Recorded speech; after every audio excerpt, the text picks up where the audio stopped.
My dear students, have a very sweet day to all of you. I hope you are well and safe at your home.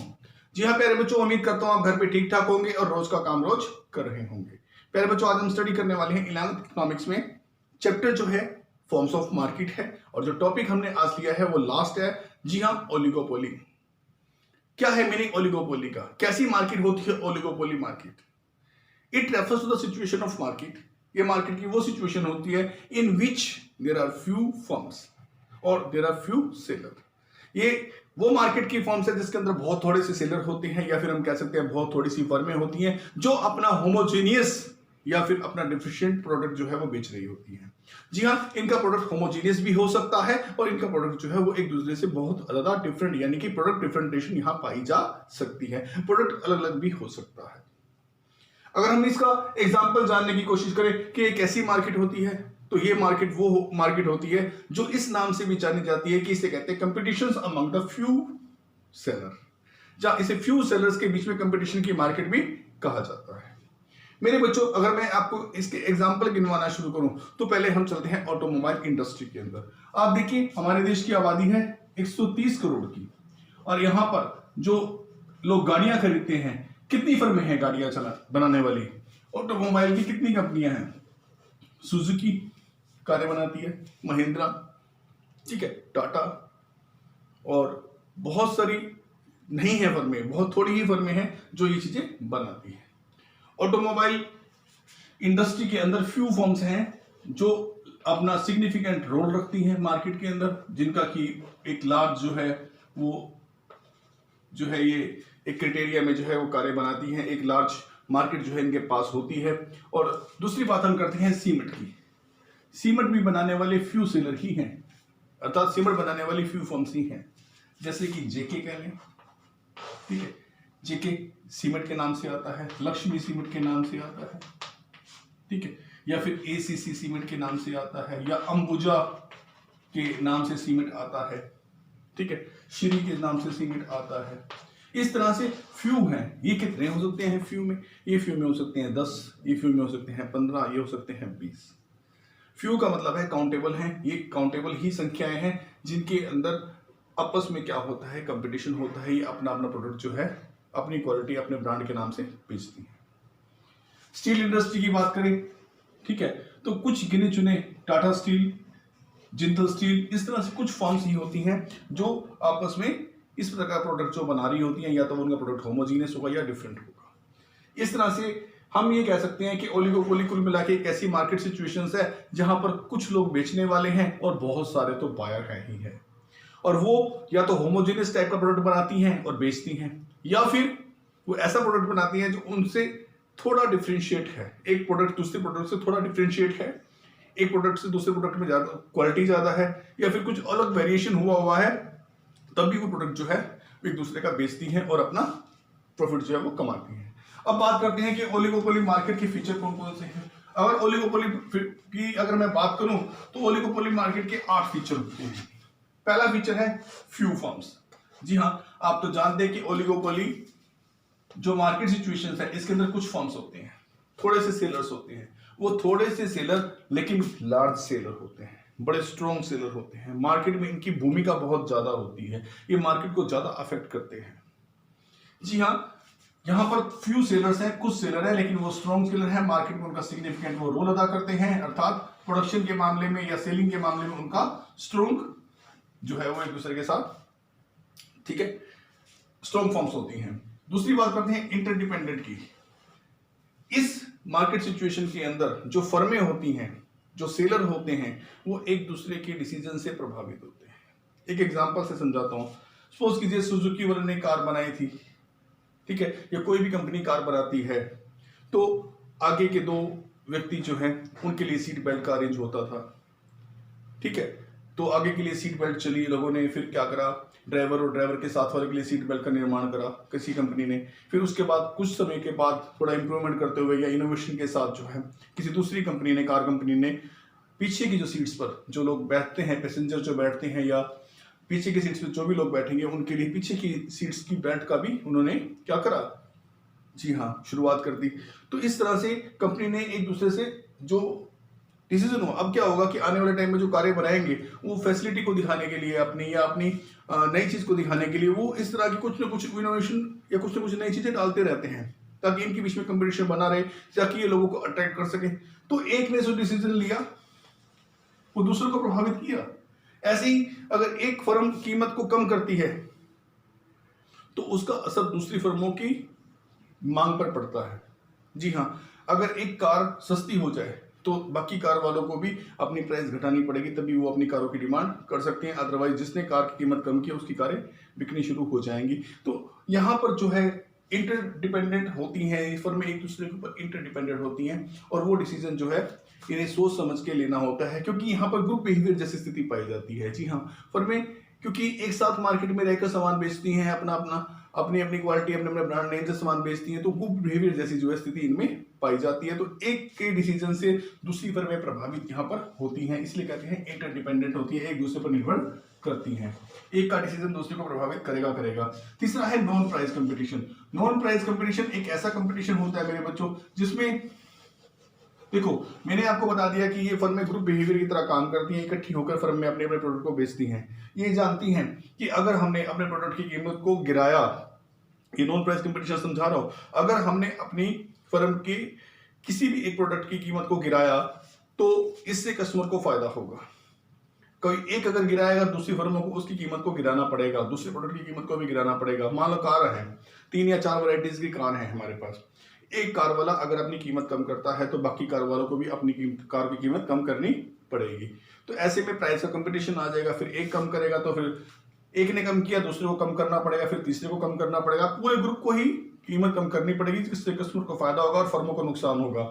इस अवस्था में क्या होता है, ये non price competition की जो बात करने में जा रहा हूं, नॉन प्राइस कंपटीशन का मतलब है एक ऐसी सिचुएशन मार्केट में पैदा करना जिसमें हम प्राइस के साथ कंप्रोमाइज नहीं करेंगे, अर्थात प्राइस को कम नहीं करेंगे। नॉन प्राइस कंपटीशन एक ऐसा कंपटीशन है जहां फर्में प्राइस को कम नहीं करती हैं। तो फिर कस्टमर को कैसे अट्रैक्ट करेगी? ये समझती हैं कि अगर प्राइस को कम किया गया तो एक ऐसी लेग पुलिंग की सिचुएशन हो जाएगी, एक फर्म कम करेगी, दूसरी को करना पड़ेगा, दूसरी के बाद तीसरी को करना पड़ेगा। ऐसे में ऐसी अवस्था आ जाएगी कि ये फर्में नुकसान, इनका प्रॉफिट मार्जिन जो है वो कम हो जाएगा। अब क्या करती हैं, जो इन्हें कंपटीशन लड़ना है एक दूसरे के साथ, क्योंकि ये राइवल फर्में होती हैं। जी हाँ, बहुत तगड़ी राइवल फर्में होती हैं। तो जब ये कंपटीशन एक दूसरे के साथ करना चाहती हैं तो प्राइस के अंदर कंपटीशन ना करके बल्कि क्या करेंगी, जितना ये अट्रैक्ट कर सकती है कस्टमर को, उसको अट्रैक्ट करने के लिए फ्री गिफ्ट का प्रोविजन कर देगी। जी हाँ, आप जानते हैं दिवाली के ओकेशन पे किसी एक प्रोडक्ट के साथ एक प्रोडक्ट फ्री आ रहा है। जी हाँ, किसी ने एक बाइक ली और बाइक के साथ मोबाइल फ्री है, या किसी ने एक कलर टीवी लिया, कलर टीवी के साथ छोटा मोबाइल फ्री है। तो इस तरह कुछ फ्री गिफ्ट जो हैं वो इसमें रख दिए जाते हैं ताकि कंपटीशन जो फर्में वो गिफ्ट को देख के कस्टमर को उस वस्तु को लेने के लिए जो है वो क्या होता है, अट्रैक्ट होता है और बाजार में वस्तु खरीद लेता है। तो इस तरह के कंपटीशन को जहां प्राइस को कम नहीं किया जाता, फ्री गिफ्ट रख के कस्टमर को अट्रैक्ट किया जाता है, ऐसे कंपटीशन को हम नॉन प्राइस कंपटीशन के नाम से जानते हैं। वो अवस्था ओलिगोपोली में पाई जाती है। Barrier of the new entries, ये फर्में बहुत स्ट्रॉन्ग है। जो ये थोड़ी फर्में हैं इनको पैसे की कमी नहीं है, ये फाइनेंशियली स्ट्रॉन्ग फर्में होती हैं और ये नई फर्मों को एंट्री नहीं करने देती है। नई फर्म तब ही एंट्री कर पाएगी जो वो इन फर्मों के बराबर फाइनेंशियली स्ट्रॉन्ग होगी। जी हाँ, जब वो इन फर्मों के बराबर फाइनेंशियली स्ट्रॉन्ग होगी या फिर इनसे ज्यादा होगी या फिर उसके पास कुछ नई टेक्निक होगी जिसकी वजह से वो सर्वाइवल में रह सके। वरना ये नई फर्मों को प्रवेश इतनी आसानी से करने नहीं देती हैं, अपने मार्केट का शेयर उनके पास जाने नहीं देती हैं। तो यहाँ बैरियर होता है, बहुत तगड़ा बैरियर होता है। वही फर्म यहाँ टिक सकती है जिसके पास टेक्नोलॉजी अच्छी हो या फिर फाइनेंशियली वो ज्यादा स्ट्रॉन्ग हो, ताकि कंपटीशन को जो है, राइवलशिप को जो है एक दूसरे के साथ वो बिहेव कर सके। रोल ऑफ सेलिंग कॉस्ट, इसमें हर कस्टमर को अपना प्रोडक्ट बेचना है, कस्टमर को अट्रैक्ट करना है, तो जाहिर है कि उसके ऐड करनी पड़ेगी। ऐड करेगा अपने प्रोडक्ट के लिए तो उसकी सेलिंग कॉस्ट आएगी। तो यहाँ सेलिंग कॉस्ट का बड़ा ही ज्यादा महत्व होता है और सेलिंग कॉस्ट जो है इस मार्केट के अंदर एक महत्वपूर्ण रोल अदा करती है प्रोडक्ट को बेचने करने के लिए। एडवर्टाइजमेंट जरूरी है। और अगला है ग्रुप बिहेवियर।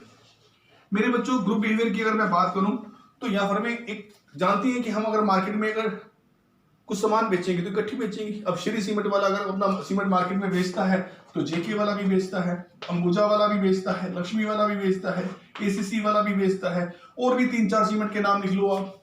ये सारे फर्म के अंदर मार्केट के अंदर अपना कस्टमर को जो है या बायर्स को जो है वो अपना प्रोडक्ट बेचते हैं। तो ग्रुप बिहेवियर की स्थिति होती है। ऐसे में ये क्या करती हैं, मिल जाती हैं, कहती है ठीक है जो जो हमारे प्रोडक्ट की क्वालिटी है हम अपने ब्रांड के नेम से या अपनी क्वालिटी के हिसाब से अपना प्रोडक्ट मार्केट में उतार देती हैं। और कई बार तो ये ग्रुप बिहेवियर के अंदर कटल कर लेती हैं, अर्थात समझौते कर लेती हैं कि ये हमारे प्रोडक्ट का प्राइस रहेगा, कोई भी कस्टमर इसमें खरीदे तो हमें कोई मतलब एतराज नहीं है और खरीद सकता है, जिसको पसंद करता है उसको खरीद सकता है, हम एक दूसरे के साथ राइवलशिप यानी कंपटीशन नहीं करेंगे। ग्रुप बिहेवियर जैसी स्थिति यहाँ पर पाई जाती है। अर्थात मैं कहूँ तो ये लोग कर्टल में विश्वास रखते हैं, अर्थात समझौते करके काम चलाने में विश्वास रखते हैं, क्योंकि ये जानते हैं अगर ये लड़े तो एक अगर व्यापारी ने या एक ट्रेडर ने अगर प्राइस गिराया या एक फर्म ने प्राइस गिराया तो बाकी फर्में क्योंकि इंटरडिपेंडेंट डिसीजन के हिसाब से होती हैं तो वो भी अपने अपने प्राइस गिराएंगी और इससे कस्टमर को फायदा होगा और फर्मों का प्रॉफिट मार्जिन कम हो जाएगा। नेचर ऑफ द प्रोडक्ट क्या होता है? अगर नेचर ऑफ द प्रोडक्ट की मैं बात करूं तो प्रोडक्ट दो प्रकार का हो सकता है, या तो प्रोडक्ट होमोजीनियस। होमोजीनियस क्या है? मिलता जुलता प्रोडक्ट है, सिमिलर प्रोडक्ट है। अगर सिमिलर प्रोडक्ट की बात करें तो इसमें जो प्रोडक्ट बिकता है वो सिमिलर प्रोडक्ट है तो उसे कहते हैं परफेक्ट, ठीक है, उसे कहते हैं परफेक्ट ओलिगोपोली। तो परफेक्ट ओलिगोपोली कब होती है? जब प्रोडक्ट ओलिगोपोली के अंदर सिमिलर टाइप का बिक रहा होता है। क्या होती है? Perfect oligopoly. अभी मैं इस टाइप्स पे आने वाला हूं। परफेक्ट ओलिगोपोली कहलाती है। परफेक्ट ओलिगोपोली मार्केट की वो फॉर्म्स होती है जहां पर गुड्स होमोजीनियस हैं। जी हां, अगर गुड्स होमोजीनियस नहीं है तो वो इम्परफेक्ट कहलाती है। क्या कहलाती है? इम्परफेक्ट, ठीक है, ओलिगोपोली, या फिर हम कह सकते हैं डिफरेंशिएट ओलिगोपोली। जी हाँ, जब प्रोडक्ट होमोजीनियस है ही नहीं, मिलता जुलता है नहीं, डिफरेंट है बिल्कुल, या थोड़ा डिफरेंट भी है, डिफरेंशिएट कर सकते हैं हम उसको, तो हेट्रोजीनियस प्रोडक्ट होता है, तो ऐसी अवस्था में वो कहलाती है डिफरेंशिएट ओलिगोपोली और परफेक्ट ओलिगोपोली। ये दो टाइप ओलिगोपोली के मैंने आपको बता दिए हैं। अब बात आती है intermediate demand curve. Intermediate demand curve, यहां पर वो सब जानते हैं कि हमें इकट्ठे होके वस्तुओं को बेचना है, ठीक है। अब वस्तु को बेचना है तो बायर तो स्वतंत्र है लेने के लिए, तो यहाँ पर कंपटीशन इतना खास होता है, कंपटीशन इतना ज्यादा होता है और बहुत इंटरडिपेंडेंट होती है एक दूसरे की वस्तुओं के साथ मार्केट में इनकी डिमांड, कि सही तरह से मार्केट डिमांड कर्व को मेजर नहीं किया जा सकता। जी हाँ, इस कंपटीशन के अंदर खास याद रखिएगा, मैंने आपको परफेक्ट कंपटीशन में कहा था कि वहां पे परफेक्ट डिमांड कर्व जो है एक हॉरिजॉन्टल लाइन होती है, उसे मेजर किया जा सकता है। ओलिगोपोली में मेजर नहीं किया जा सकता, मोनोपोली में भी मेजर किया जा सकता है, मोनोपोलिस्टिक में भी मेजर किया जा सकता है, लेकिन ओलिगोपोली में मार्केट के हालात में किसी एक के चेंज करते ही पता नहीं दूसरे की डिमांड पर, किसी एक के प्राइस को कम करते ही दूसरे की डिमांड पर क्या असर रहेगा। हो सकता है उसकी डिमांड बहुत ज्यादा कम हो जाए, नील भी हो जाए, तो कोई बड़ी बात नहीं है। यहां पर डिमांड कर्व को तय करना, जी हाँ, इंटरमीडिएट डिमांड कर्व का मतलब है डिमांड को तय कर पाना आसान नहीं होता, क्योंकि बहुत सारी फर्में और इनके डिसीजन जो है एक दूसरे के साथ म्यूचुअल रहते हैं, इंटरडिपेंडेंट रहते हैं, तो यहाँ पर डिमांड को तय कर पाना आसान नहीं कहलाता है। अब चलते हैं बेटा आगे ओलिगोपोली की टाइप्स के ऊपर। ओलिगोपोली के कितने टाइप्स हैं? परफेक्ट और प्योर ओलिगोपोली। परफेक्ट ओलिगोपोली तभी होती है जब प्रोडक्ट फर्मों के बीच में, जो फर्में राइवल हैं, उनका प्रोडक्ट होमोजीनियस टाइप का होता है, सिमिलर टाइप का प्रोडक्ट होता है, तो परफेक्ट ओलिगोपोली कहलाती है। प्योर फिर मैं बताऊंगा आगे आपको। आगे है डिफरेंशिएट ओलिगोपोली। डिफरेंशिएट ओलिगोपोली वो है जब प्रोडक्ट बिल्कुल डिफरेंट होता है, हेट्रोजीनियस होता है, सिमिलर ना होकर के उससे डिफरेंट होता है। तो डिफरेंट फर्में डिफरेंट प्रोडक्ट जब बेचती हैं, उनका कंपटीशन जो होता है उसमें कहते हैं डिफरेंशिएट ओलिगोपोली। अब बात आ जाती है क्लूसिव और नॉन क्लूसिव की। क्लूसिव ओलिगोपोली क्या होती है? क्लूसिव ओलिगोपोली मार्केट की वो सिचुएशंस है, वो मार्केट सिचुएशंस है जिसके अंदर ग्रुप बिहेवियर करती हैं फर्में और एक दूसरे के साथ समझौता कर लेती हैं कि हम प्रोडक्ट का भी देख लेते हैं कितना कितना बनाएंगी या कितनी कितनी प्राइस हम रखेंगी। जो प्रोडक्ट और प्राइस के बारे में समझौते कर लिए जाते हैं ताकि हमें फायदा हो, कस्टमर को फायदा ना हो, तो अपने फायदे के लिए जब प्रोडक्ट पॉलिसी और प्राइस पॉलिसी निर्धारित कर लेती है अपने प्रोडक्ट की एक फर्म। जी हाँ, अब कहेंगे क्या होता है? एक्सक्लूसिव ओलिगोपोली के अंदर ये जितनी फ्यू फर्म्स हैं सारी की सारी एक दूसरे के साथ समझौता करती हैं कि हम इस प्राइस पर अपना अपना प्रोडक्ट बेचेंगी और इतना इतना प्रोडक्ट बनाएंगी। तो इस समझौते को कहते हैं कर्टल। कर्टल का नंबर होता है, हिंदी में कहते हैं गठबंधन, अर्थात समझौता करना। किस लिए किए जाते हैं? ताकि हम अपना अपना प्रोडक्ट उतना बनाए जितना डिमांड है और साथ में प्राइस के अंदर मुनाफा रख के, अच्छा प्रॉफिट रखकर, प्रॉफिट मार्जिन रखकर हम इसको जो है वो बेच दें। अगला आता है non collusive oligopoly. Non collusive oligopoly market की वो फॉर्म होती है जहां पर फर्में इंडिपेंडेंट रहना पसंद करती हैं। फर्में कहती हैं हम आजाद हैं, अपने हिसाब से काम करेंगी, हम कटल नहीं करती, हम ग्रुप बिहेवियर में विश्वास नहीं रखती। तब क्या करेंगी, अपने जो फर्में हैं आपस में कंपटीशन करेंगी। यहां कर्टल करते ही कंपटीशन अवॉइड हो जाता है। किसमें? एक्सक्लूसिव ओलिगोपोली में कंपटीशन नहीं होता, समझौता हो जाता है प्रोडक्ट के बारे में, प्राइस के बारे में, इतने का प्रोडक्ट, इतना प्रोडक्ट बनाना है, इतने में बेचना है। लेकिन यहाँ फर्मों के बीच में समझौता नहीं होता है। जब समझौता नहीं होते तो हर फर्म आजाद होती है डिसीजन लेने के लिए, किस प्राइस पर मार्केट में माल बेचेगी, किस प्राइस पर अपना प्रोडक्ट जो है वो मार्केट में बेचेगी। बिना कर्टल के तो लैग पुलिंग की स्टेज आ जाती है, इतनी बड़ी कंपटीशन आ जाती है जिसे हम कहते हैं कट थ्रोट कंपटीशन, गला काटने की प्रतियोगिता जो है यहाँ पर होने लगती है। और इस गला काट प्रतियोगिता के कारण कस्टमर को फायदा होता है, क्योंकि एक वस्तु का अगर प्राइस गिरता है, एक प्रोडक्ट का प्राइस गिरता है, दूसरी फर्म भी अपने प्रोडक्ट का प्राइस गिराएगी, उसके पास कुछ साधन ही नहीं है। तो जो प्राइस गिराती जाएंगी तो इस कंपटीशन में कस्टमर को फायदा होता चला जाएगा। और जैसे कि टेलीकम्युनिकेशंस वाली कंपनियों के अंदर आपने देखा था कि वो प्राइस का रेट घटाती चलेगी और कस्टमर को वो कॉल रेट सस्ती मिलती चलेगी, तो इस तरह कस्टमर को बहुत ज़्यादा फायदा हुआ था। उस समय जो स्थिति थी वो कट थ्रो कंपटीशन की थी, और बाद में अब स्थिति क्या है वो आप जानते हैं अच्छी तरह से। तो ये रहा आज का चैप्टर ओलिगोपोली का। उम्मीद करता हूँ आपको समझ में आ गया होगा। अगर कोई प्रॉब्लम आती है तो वाया फोन आप मुझसे कॉन्टैक्ट कर सकते हैं। Thank you very much.